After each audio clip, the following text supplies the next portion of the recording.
I've found that the best metaphor for politics, I haven't found a better one, is the Harlem Globetrotters and the Washington Generals, right? The Harlem Globetrotters of sort of oligarchy and a bad policy is the Republican Party. The Washington Generals are the Democrats. And I think what's important about this metaphor is that the Washington Generals, it feels like the fix is in.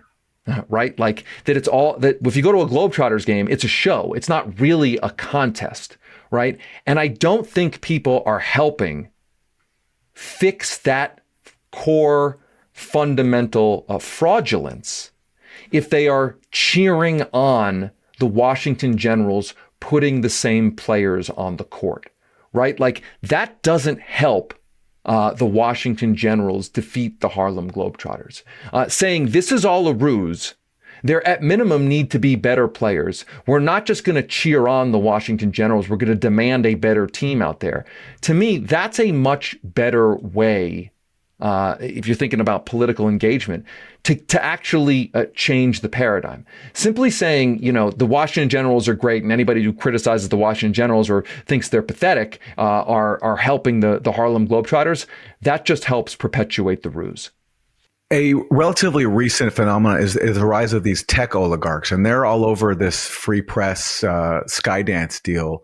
A lot of tech oligarchs invested in Barry Weiss's free press. They're going to make a lot of money now out of Skydance, Paramount buying free press for $150 million. And they're also all over the Trump administration. In fact, one of the investors in the free press, David Sachs, is the crypto czar for the Trump administration. So talk to us about that angle here. This new class of tech oligarchs that run every aspect of our society and are, heavily enmeshed in our government and making money off of deals like this.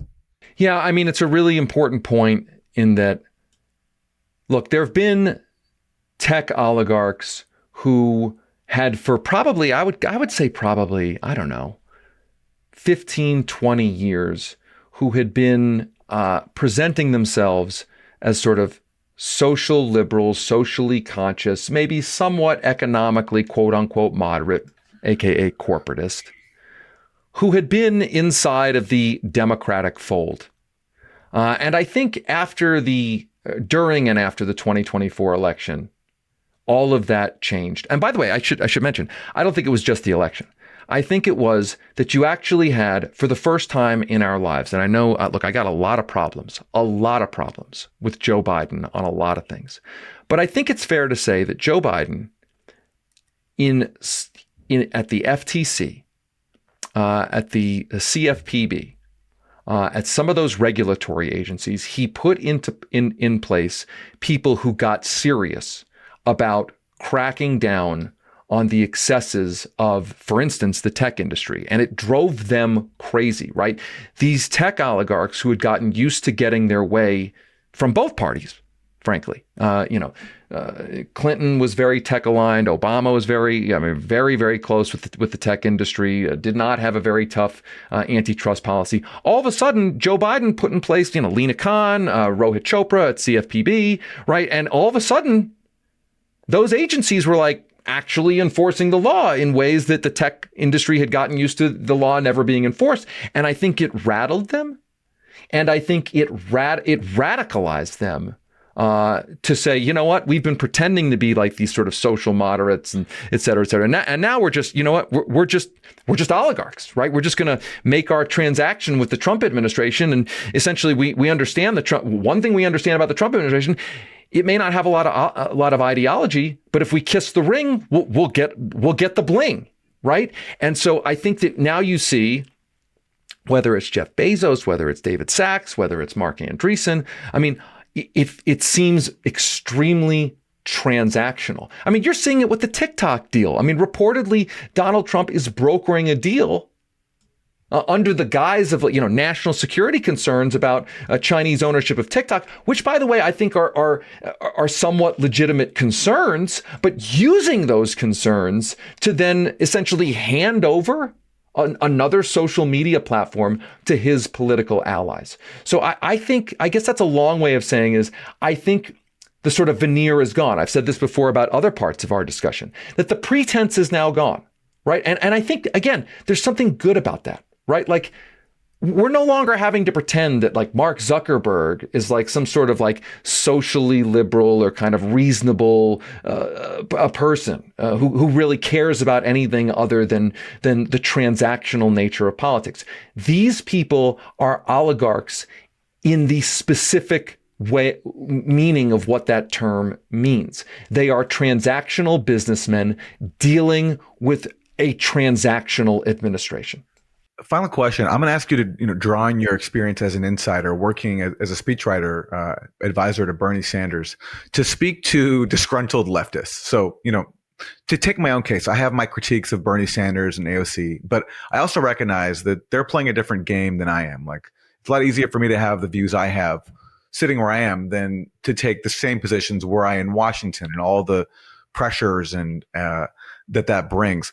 So I'm curious if you could speak to people who feel now with Zoran Mamdani, there are people who are disappointed with some of his rhetoric. They feel as if he's catering too much.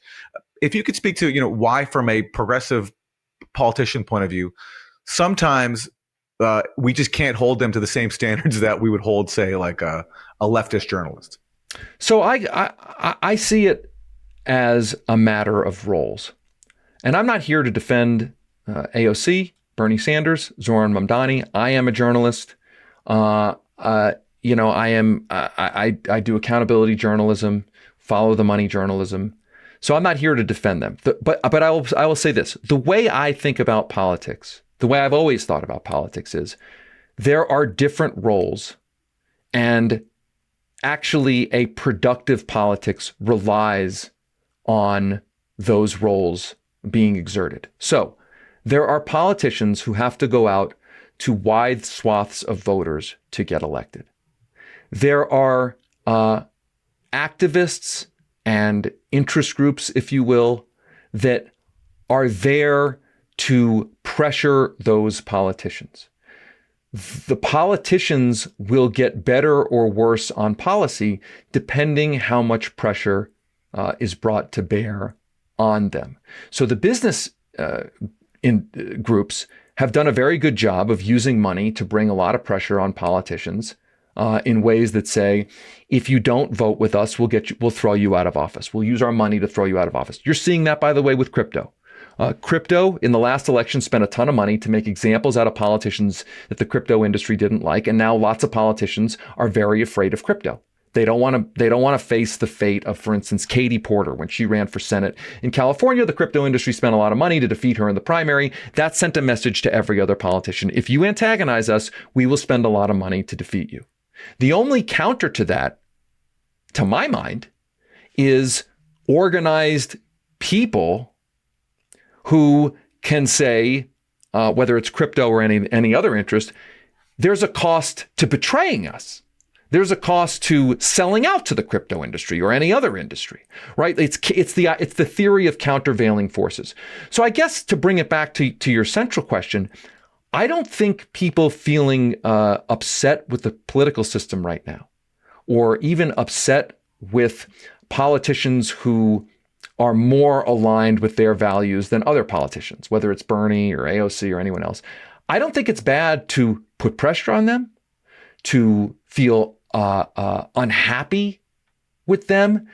That pressure is necessary to hold them accountable, to make them as good as they can be, to make the Democratic Party better. When I see a politician echoing populist themes, what I think is this is a politician who is feeling a countervailing force, seeing a political opportunity in doing the right thing. So I look at, I'll give you an example, like somebody who sticks out to me right now lately, Chris Murphy. Chris Murphy, not a super progressive legislator over his time, from Connecticut, a lot of hedge fund guys there. Chris Murphy is talking a lot about media consolidation. Suddenly, Chris Murphy is talking a lot about private equity, right? And he represents, again, Connecticut, a lot of private equity power there, right? I look at that, and I'm not, negatively or positively judging Chris Murphy. I'm saying he probably has some aspiration to run for president, sees a lane, sees an opportunity, sees that the Democratic Party's electorate, that there may be a lane in that electorate to win the nomination, and he is responding to that, right? I guess what I'm getting at is I don't give a lot of like credit to like supposedly like what's in a politician's heart. I see them all as, I mean, we call ourselves the lever. I see them all as levers. And I see it is our job as citizens, as people engaging in politics, to try to bring countervailing force on politicians to hold them accountable, to make those levers do what is in the public interest, right? And I don't think being angry that things are going in the wrong way is a bad thing. But I also think, like, and I'm sorry to go on so long here, but it's such an important question. I also think, like, this idea that we should expect to like love and like have a parasocial relationship with politicians is just bizarre to me, right? Like this whole, like, I love Bernie Sanders, or I love AOC, or I hate Bernie Sanders, or I like Chris Murphy. Like, I don't look at these people, I don't judge them for how they are as people. They are just instruments inside of the political system. I mean, they are people, right? Like in the real world, in the world, they're people. But when we're looking at like political engagement, these are instruments. And we should treat them as such and not try to develop these like weird parasocial sort of love-hate emotional relationships with them. They are supposed to be representatives, instruments of what the public wants.